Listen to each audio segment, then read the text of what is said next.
This is a level 12 response for CELPIP Writing Task 1. But if you don't know how to use it or analyze it, it will be completely useless. In this video, I'm not just going to show you a level 12 Task 1 sample. I'm going to break it down step by step and show you exactly what makes this score high. So, while others are still copying what they see on the surface, you start understanding CELPIP writing system underneath it. So where did I throw my sample to?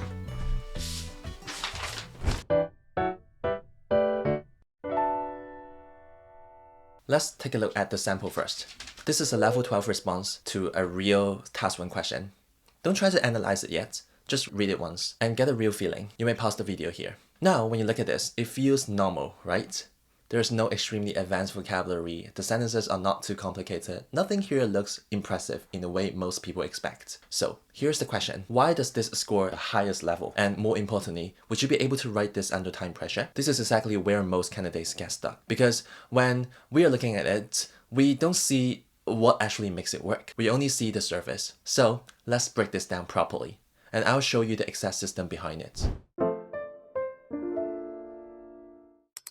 Let's start with the first signal. This one is the most important one. I call it perfect task fulfillment or prompt anchoring. Every high-scoring response is tightly connected to the instructions in the prompt. Not loosely connected, not partially answered, but tightly anchored. Let's look at the task. You're given 3 things to do. Explain the problem, describe how you feel, and suggest a solution. They are quite simple on paper, but that is exactly where marks are lost. Now, watch how this response handles it. First, when explaining the problem, it says, I recently received a pair of eyeglasses. They do not fit properly. The frames are too small and cause discomfort. Notice that it is not just mentioning the issue.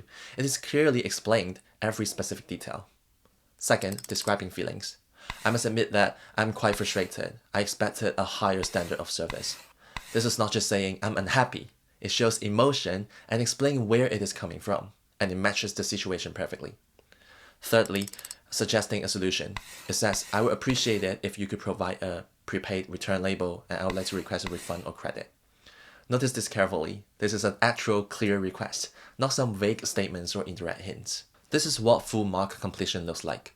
Every bullet point is not only answered, they are fully executed. And this is the standard you need to hit, because when even just one part is weak or missing, your score drops immediately.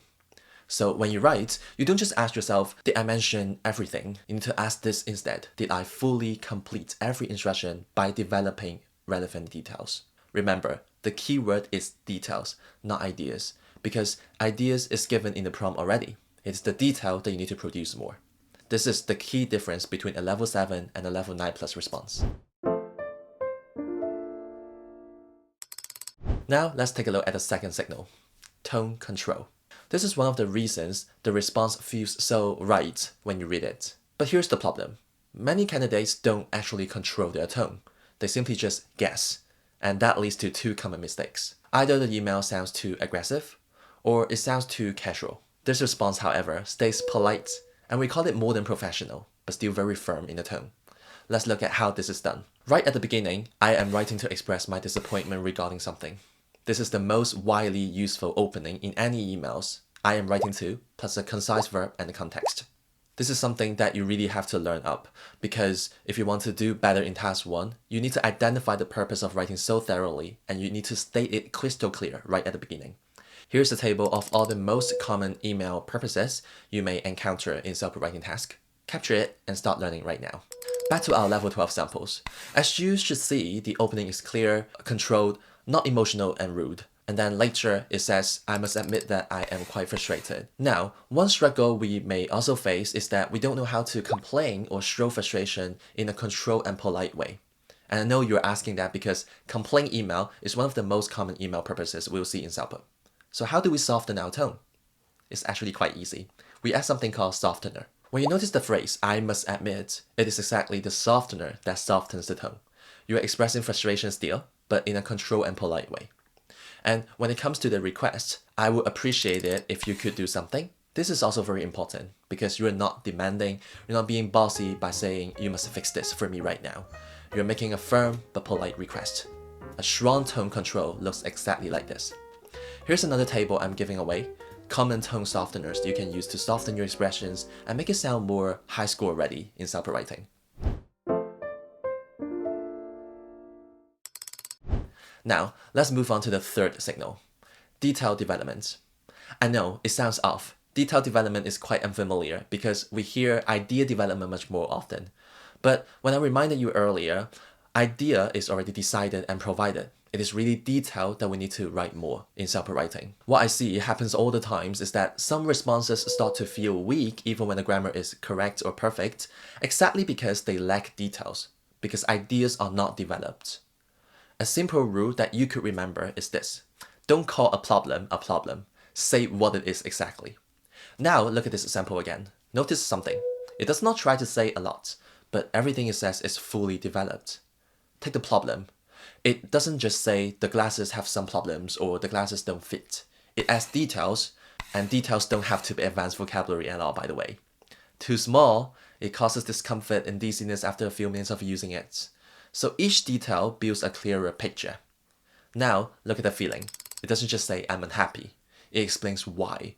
I expected a higher standard of services. It is inconvenient because I rely on these glasses for my daily life or work. This is important. Every idea is followed by either additional or specific details, a reason and/or a consequence. This is exactly what makes the writing feel complete. And you should also notice this. The response is not overloaded with a lot of points. It focuses on only a few key ideas requested by the bullet points and develop them properly. This is what I mean by less is more. You do need to have more ideas, but you need the better developed ones. Less is more. Last but not least, your high score responses must be within 150 to 200 words. You must not go below 150, you must not go above 200. The best is not even 201. A repeatably tested ideal range is between 180 to 199 words, because I myself and some of my students got level 12 within that range. So, whenever you're writing, don't ask how many points should I include. You need to ask instead, did I fully develop each point? This is what makes your writing strong. Now, let's look at the fourth signal. I call it scannability. Here's something you need to understand. The raters don't read your writing carefully right at the beginning. They scan it first, which means before they even process your ideas, they are already judging your structure. Now, look at this example. It is clearly divided into paragraphs. Each paragraph has a clear purpose. First, the problem. Second, the feeling. Third, the solution. And this is not by random. It is structured for the rater, and it follows the 3 bullet points in question tightly. So, when the rater scans it, everything is easy to follow immediately. Now, let's look at one level deeper. Inside the paragraphs, the writer also uses light signposting. For example, as a long-time supporter of your brand, blah blah blah, to resolve this matter, blah blah blah. These phrases are gold because they guide the reader so well. They show direction and relationship between what's been said and what's going to be said next. This is very critical because many candidates rely on basic signposts like firstly or secondly, but never consider when we should use certain connectives or transitions. For example, first and second is good for listing items on the same list. Like, okay, if my wife asked me to buy something from the grocery store, she'll say, first, buy a bag of apple, second, buy the chicken thigh. That is totally fine because she is listing things out. But are we doing the same in CELPIP writing? Not necessarily most of the case. So, strong writers guide the reader more naturally without using robotic connectives or transitions. And this is exactly what is happening here. So, next time when you write, don't just think about your ideas. Think about how your writing looks when someone scans it. Because when your structure is clear, your writing becomes easy to trust. And that trust starts forming before the rater reads a single sentence. They already want to give you a high score before completing their read of your work. So, let's bring all of these together. The sample is not scoring high because of just good English alone. It scores high because it follows a system, clear task fulfillment, controlled tone, well-developed ideas, and clean, scannable structure.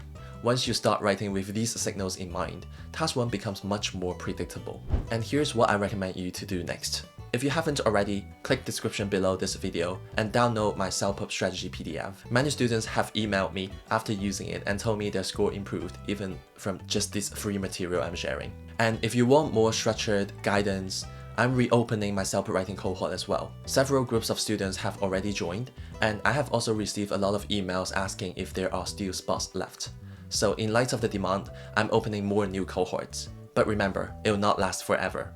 If you're interested, check the dates and times and your time zone carefully in the description before signing up. Every link and detail is in the description. I'm Carson, your self-hypnosis coach, and I'll see you in the next one.